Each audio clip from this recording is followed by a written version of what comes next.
He spoke with an accent, wore a faded uniform, and smiled at everyone who barely noticed him. People whispered behind his back. Even Amanda, who worked just a few steps away, never really saw him. But one day, everything changed. Amanda was 26, ambitious, and always rushing through the halls of a busy New York office. Every morning she passed the janitor, Carlos, who greeted her cheerfully. "Good morning, Miss Amanda," he said with a gentle nod. "Morning," she replied, eyes on her phone. To her he was polite but unimportant. Someone whose story ended where hers began. That week, Amanda's company was preparing for the biggest presentation of the year. She had worked for weeks to make it perfect.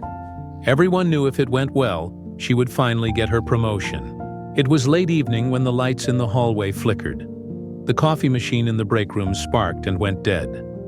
Carlos was there, wiping the counter. Amanda sighed, frustrated. "Not again. The vendor takes forever." Carlos looked over. "I can take a look if you like." "You fix coffee machines too?" she asked, half joking.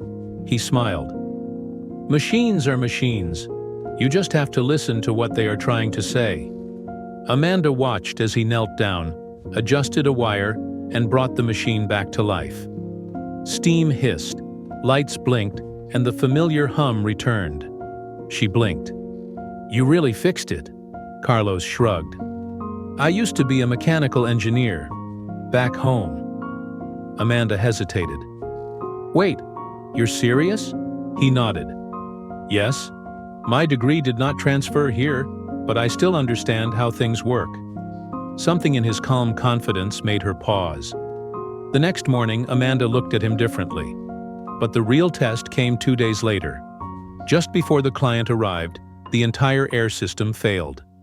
The temperature rose fast, computers overheated, people panicked.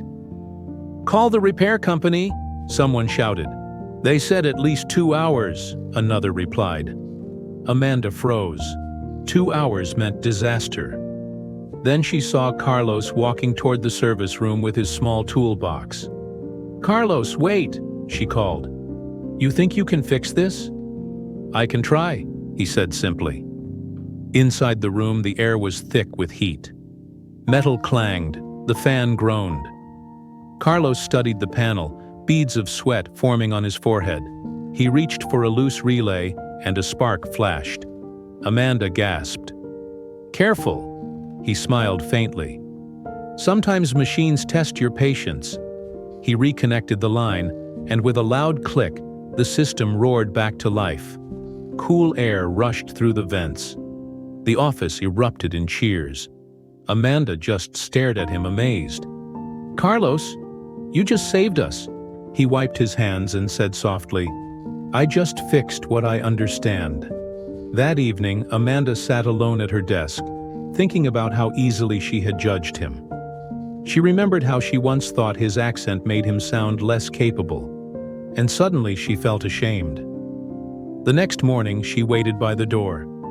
"Good morning, Carlos," she said warmly. He smiled, surprised. "Good morning, Miss Amanda." She shook her head. "Just Amanda." Over the following weeks, she learned that Carlos taught math at a small community center after work. He never bragged, never complained. He just showed up every day, trying to make life better for others. One afternoon, a co-worker whispered, "It's funny, isn't it? A janitor teaching classes." Amanda turned and said calmly, "No, it's inspiring. Maybe we should all take a class from him." Months later, during the staff appreciation event, Amanda was asked to nominate someone who inspired her the most. She stood in front of the room, her voice steady. "I nominate Carlos," she said. "Because greatness does not always wear a suit or speak perfect English. Sometimes it wears a work uniform and carries quiet dignity." The room filled with applause. Carlos stood slowly, eyes shining. "An accent," he said softly, "is a sign of courage.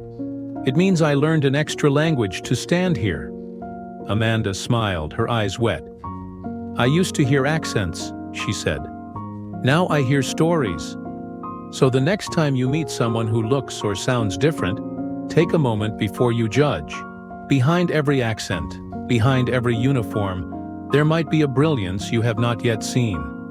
If this story touched your heart, subscribe to this channel. Every week we share true stories that remind you to see deeper, live kinder, and never stop learning from the people around you.